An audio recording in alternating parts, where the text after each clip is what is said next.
Hello, everyone. Welcome to our Wednesday. Is it Wednesday? Yeah. All the days are bleeding together at this point.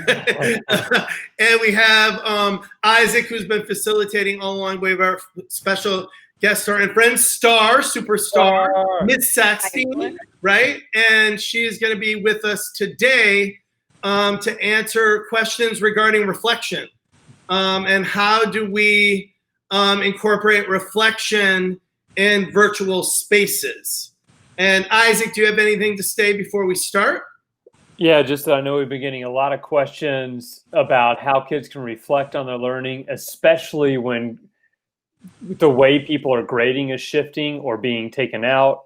And then even in this special situation where kids are finishing the year or graduating, but what they do over this next amount of time may not affect their end result.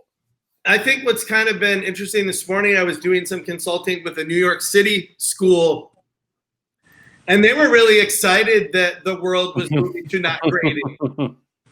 And I know that would be music to your ears, Star, to hear that like they're actually excited that things will be more connected to feedback and standards-based success criteria, and that actually it was a little freeing for a lot of the people in the school because they could focus on just what good learning is. Yeah. So I don't know. I thought it would be kind of cool to give a little bit of your background before we start. And I think you're the best person for that. Okay. Well, I was a high school English and journalism teacher for 16 years, mostly in New York City. I did 2 years on the island, but we don't talk about those times. Mostly New York City, and then I was in a leadership role for a couple of years as well after that. And really the work that I was doing when I was creating Hacking Assessment was my son at the time was super young, and the elementary school in my district was already standards-based. So like I saw what it could be. I saw these report cards that were coming home with like narrative feedback about his performance, and the indicators were only filled in if they actually learned it. They were left blank if they hadn't taught it yet. And like I was thinking about my AP class with the 12th graders that I taught, and starting to feel really frustrated that I had to give 1 grade for everything that my 12th graders were doing. And I had already really started implementing a robust reflection system. So I was super aware of what kids were getting. They were creating their own goals, tracking their own feedback. And at the end of the day, regardless of how much I knew and they knew, the report cards still only indicated so little of what was actually happening in that space. And my school at the time was a portfolio school, so at least there were other outlets for them to talk about their learning and share their learning, not just with me, but with their peers and also with the school at large. So, you know. Yeah, I think what I also hear coming from you a lot is your frustration that grades don't really show progress. No. That a student isn't really able to show the massive progress they made, even if they're, started way below standard. Grades don't really capture progress. No, grades capture compliance. They capture completion. They capture efficiency. And even in classes that might not be as gray as an English class or a journalism class in terms of how you're assessing, even in math classes and science classes, there's a lot of room beyond a multiple choice test to really know what kids know and can do, whether it's lab reports or research papers or even the way they solve problems and could speak to each step that they're working through. So I think it's really frustrating for most kids when they see report cards and see very little growth in their grades. And for high achievers, they only like it because they start high and stay high the whole time, but God forbid they drop at any point. You could have a very serious emotional situation on your hands. Yeah, no. High achievers. No, totally. I think I was one of those. You were one of those. I was. Right. I was at a high school doing some consulting last year at the end of the year and was kind of like taken back by high school students sitting in the hall crying Yeah. and emotionally distraught because for fear that they got a couple things wrong on a test. Yeah. And I was like, what on earth are we doing that we would create that kind of anxiety in any way when they're just learning? And even though they're high school kids, I don't know, I have 2 kids in their 20s and they still feel like little kids to me. Yeah. They're still just learning and trying to navigate the world. So it always just seems a little punitive. But you know what? By the crazy. time they get to high school, they've lived through this system for such a long time. This one that kind of treats them like a thing that's being rated and sorted every single year, that those points do feel like they feel crucial when they're taking a unit test. And this could be the 30% of their grade, whether it's a midterm or, you know, more if it's a state exam, that's going to somehow make or break their own understanding of a particular subject area that they're, you know, that the state is going to say, this tells you how much you know about something. But we all know that those state exams are horrifically biased and not in any way, shape, or form an indication of how much kids know and can do. It's really more about how much they're able to regurgitate based on how well the teacher really knew what was going to be on it. Yeah. And No.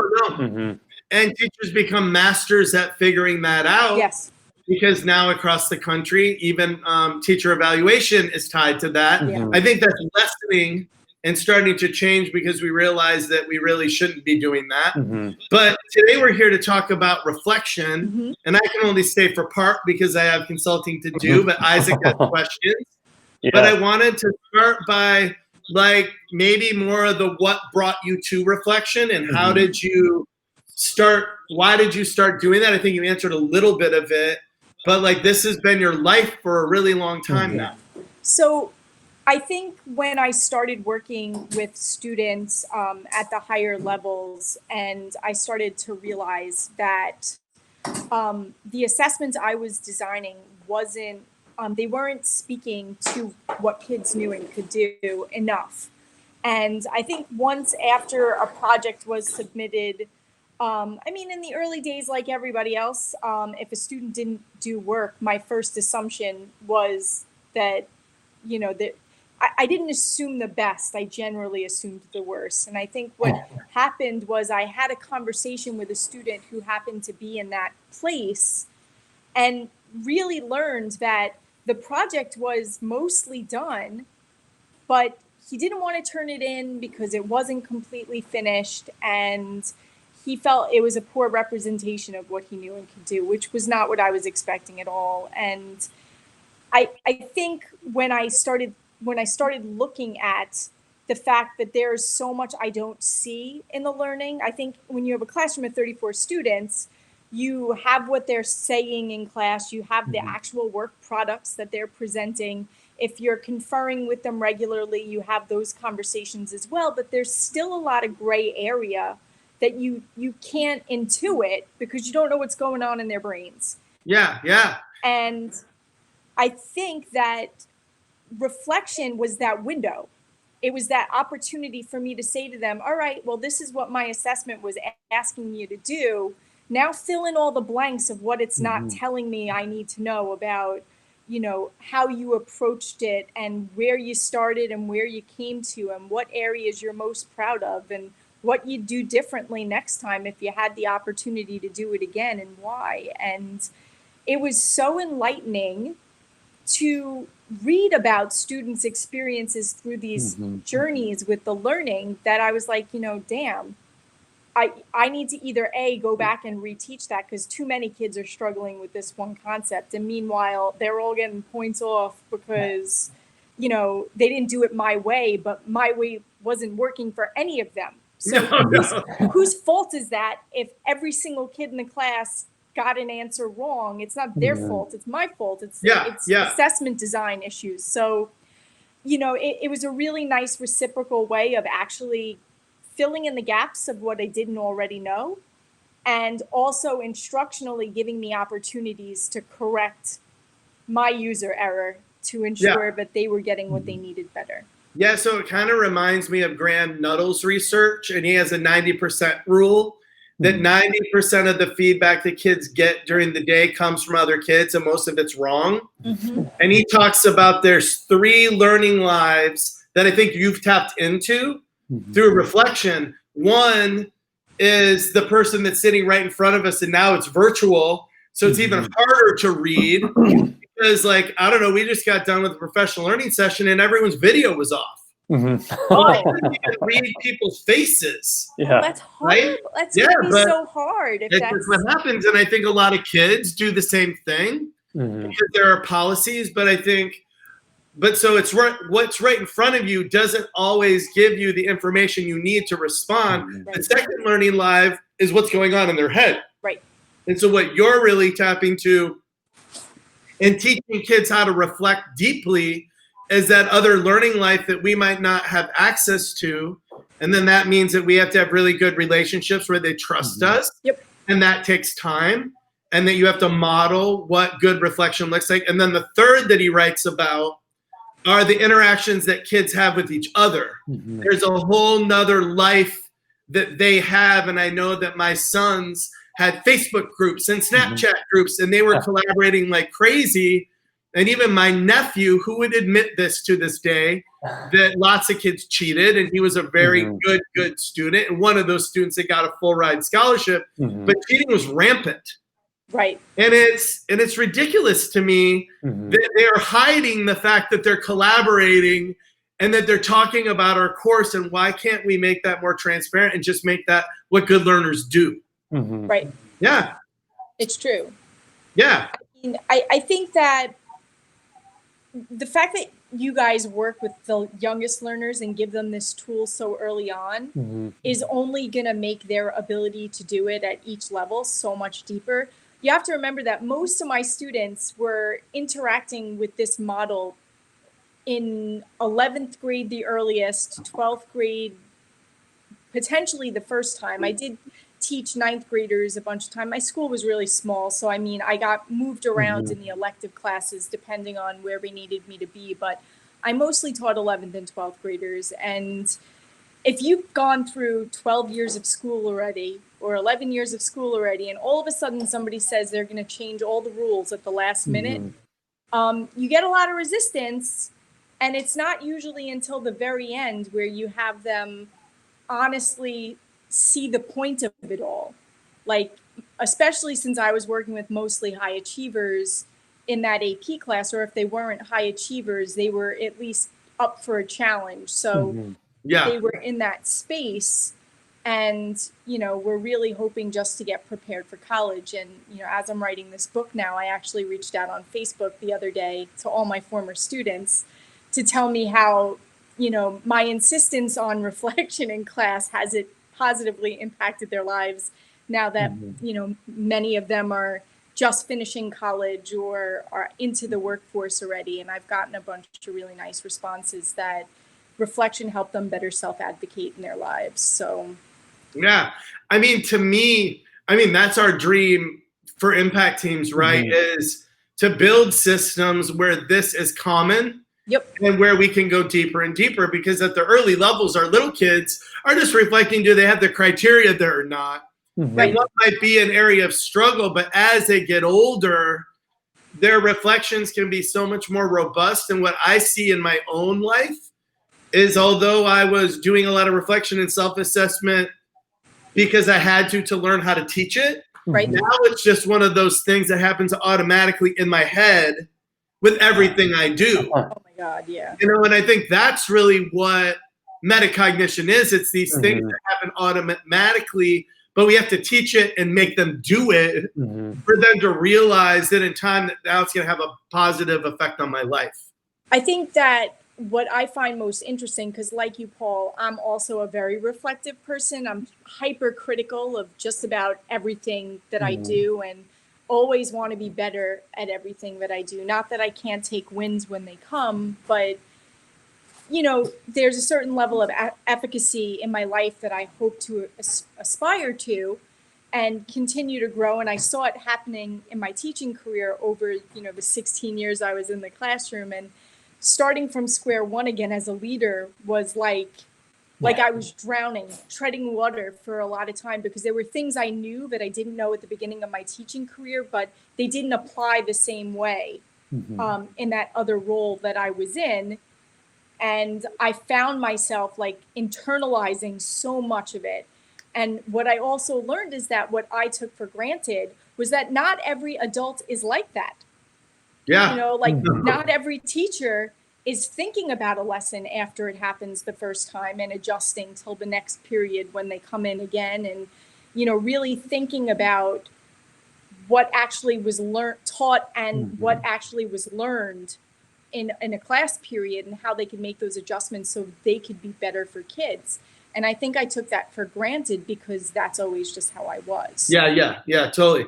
So I think like my next question is, I want to kind of get to some big questions before I have to split. But like one thing that we've talked about a lot is, how do we make reflection, you know, common when teachers have 150 students, right? And we have spoken about a couple platforms that make things easier. And I know one in particular you were really intrigued by. Right. But I think this idea of any platform that can connect to Google Classroom or other learning management systems for teachers that really want to do this, it's probably something, if they have 150 students, they're going to need something like it. So I had more than 150 students because I was teaching in New York City schools, and my classes were generally capped out at 34. And I will say that reflection makes everything easier. Like, there's front loading, you're building systems. At the beginning of the year, it is definitely laborious. I am not going to tell you that it isn't. But the more a part of what you're doing it becomes, the less heavy of a lift it is. Because essentially, once kids could reflect well, they are giving you opportunities to differentiate the work on a very personalized level through the kind of feedback you're going to provide because of it. And because you're doing all of the formative assessment on the front end in class, not sending them home with it, you have those opportunities to have conversations all along the way, so that the feedback doesn't necessarily always have to be in writing. It could be conversations where you're teaching kids to track the feedback that they're getting themselves. And once you have those systems in place, after you've reminded them the first dozen times that you're going through doing it, because you will have to remind them and not be annoyed that you are, like as you're setting those things up, the easier it becomes to manage that load, because now you're not guessing all the time about what you need to be doing for kids, because they're telling you. They're telling you, Well, what you do with impact teams is we're making inferences based on what the kids are thinking. Right. But like the bigger dream is that when teachers have a reflection or self-assessment in place, right, we still have to infer. Like we still have to infer. But the inferences just become a lot more valid and reliable, because the kids are empowered to tell you exactly what they need, what was confusing for them. Yes. And so it takes the guessing game out, and then you can respond accordingly. Which is exactly why when I started putting together the structure for my reflections, the first thing I did was tell students they needed to tell me what they thought they were supposed to do. Because again, in my early career of trying to create really interesting projects, I often ended up sacrificing rigor or clarity or whatever other things you sacrifice when you come up with a crazy idea that you think kids are going to love, but actually has zero, it's not really that good of an assignment. And I think in order to really get a better idea of what kids are doing, we have to know what they thought they were supposed to do, regardless of how clear we thought we were. Yeah. And then we can assess them on that. Yeah, totally. Because if they misunderstand the task, and this would be task level feedback for a lot of the folks that have really dug in. If they don't understand the task, then the whole thing's going to be wrong. But if you assess them based on what they thought it was, then at least you're giving them feedback, and then you can straighten out, okay, this is what the real directions were. So Right. you're just honoring them. Right. And essentially, when you say what the real directions were, that's more of a directive for the teacher to say, my directions weren't clear. Yeah. Unless, there are a high majority of students who did get the general idea and got it right. And the few who didn't, then you could pull a small group and ask them why they thought that, and kind of get a little clarity about where we miscommunicated. But it also always assumes the positive. And it also gives every child a chance to be successful, because if they wildly misunderstood what was expected, if by old rules, they fail. Yeah. By new rules, we're giving them an opportunity to be successful at what they thought they were supposed to do, and then give them another opportunity to make a revision if it's so far from what actually happened. And so that was part of my design when I was putting together what these really deep reflections were supposed to look like. There was a structure. And as I was scaffolding it, that was part one. Tell me in your own words what you thought you were supposed to do. Well, you're allowing them to save face all over the place. And I think what happens a lot in K-8, which I deal more with, is sometimes kids just do what they know. They know they can't do what the assignment is, so they turn in something that they know they can do. And there's really nothing wrong with that. Because at least they're producing something, but Right. they're so often then when you talk to them, well, I didn't know how to do this, so I did that. I said, okay, that helps me. So now let's take a look at what you had to do. But I think our clarity for virtual teaching and learning model, we subscribe to multiple models, especially in a virtual environment. So kids see exemplars on the front end, and probably maybe even more than we would do in a normal classroom because of the virtual piece. Right. I kind of think we need to see some examples. So Isaac, do you want to take this over? Yeah. And I have to go and get ready for another. Awesome. Thank you, Have Paul. fun. I like talk shows. Yeah. Oprah. Oprah. See you later. Have fun. See ya. So do you want me to pull up stuff, or you have stuff? Yeah, you could show a couple of things. And while you pull up a thing or two, I had a couple of thoughts or questions, really. One thing I just tying together is you said early on that the reflection fills in the blanks. You see their work, you see the written piece or their responses or whatever, and that fills in the blanks.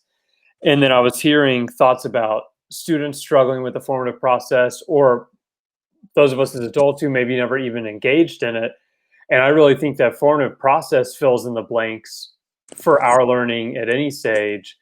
And I'm like you, this positive side of it is we're driven and we work hard. The negative side of it is we become perfectionists and have a lot of self-doubt, things like that. But through teaching kids the formative process, I've learned to look at it differently and just kind of get over it sometimes, say, okay, what can I learn? To the extent that in our family, we'll just sometimes say things like, oh, well, that's a chance for revision, which sounds silly if you're just listening in. But, you know Dana well, and she's a teacher and consultant, and that makes sense in our language to see it that way.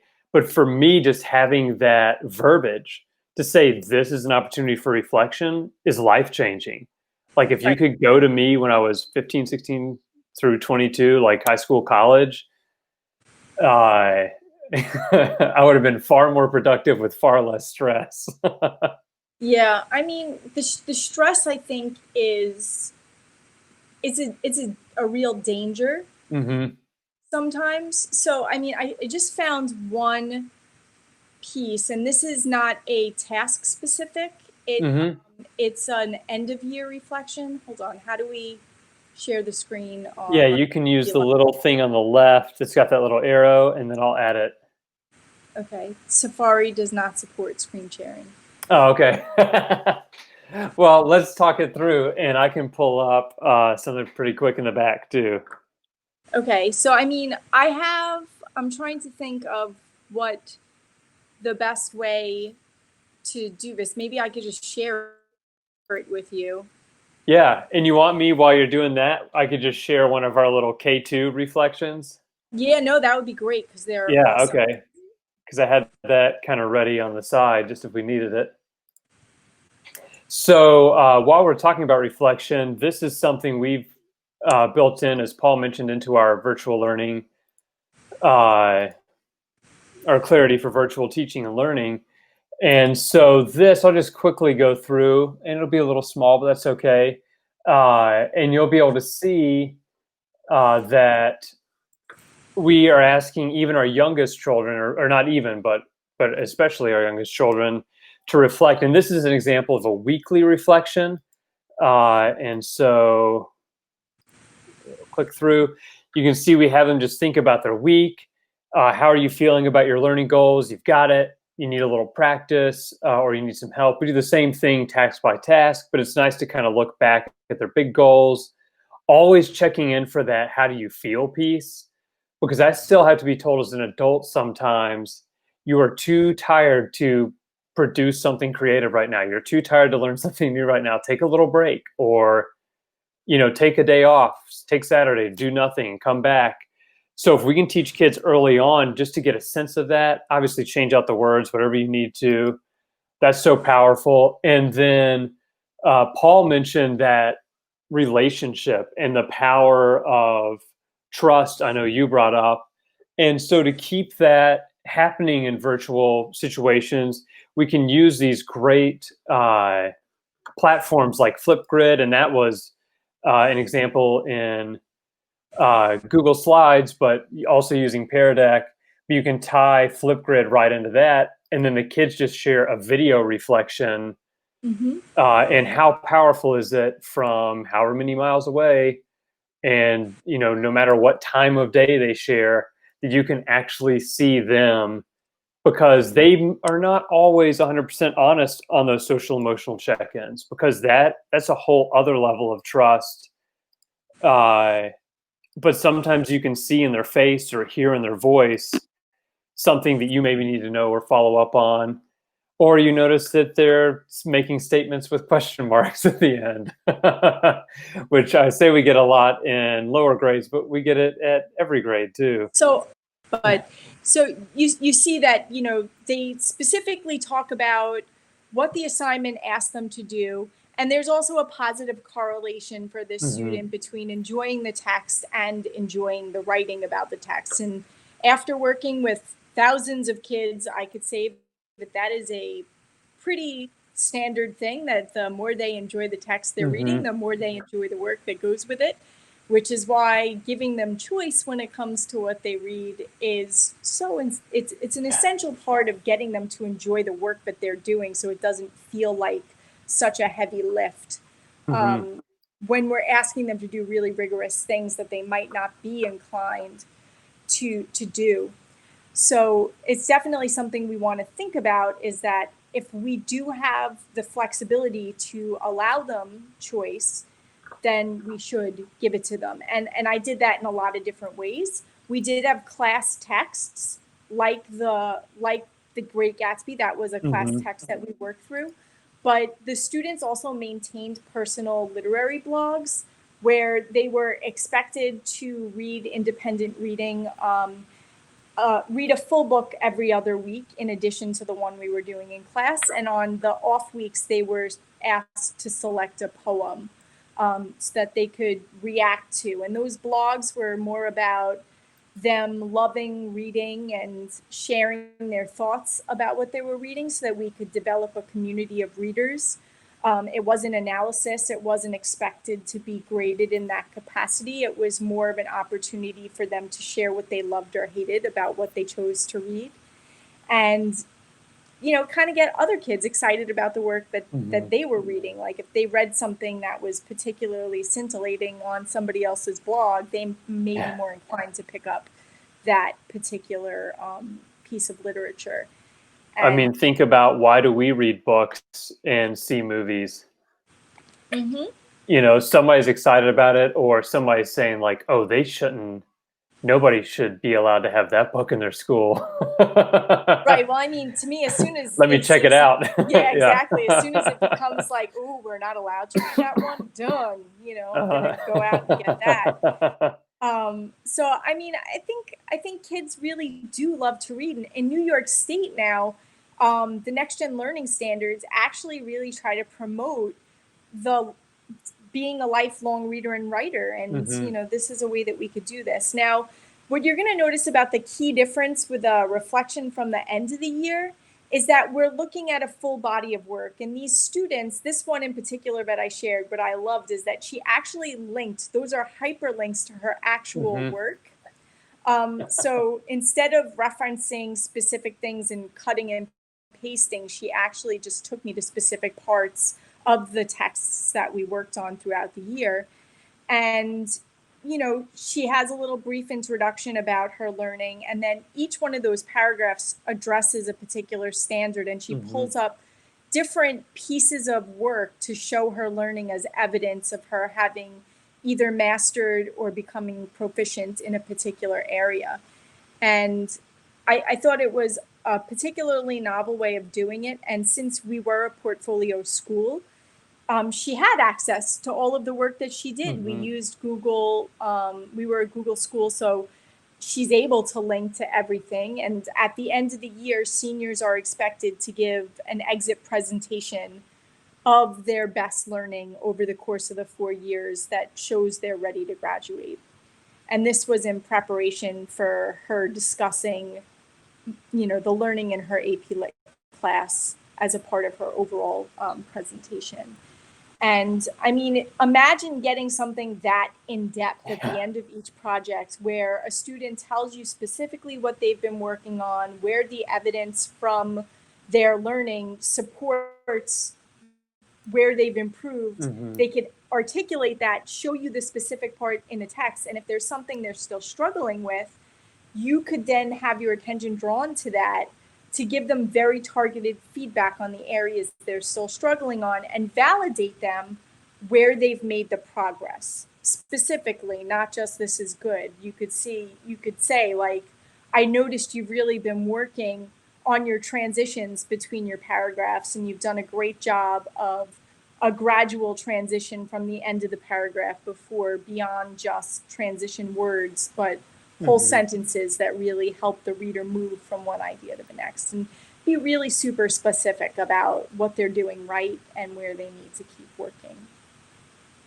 Yeah, such a powerful motivation to do more when it's literally you that you're putting on the page.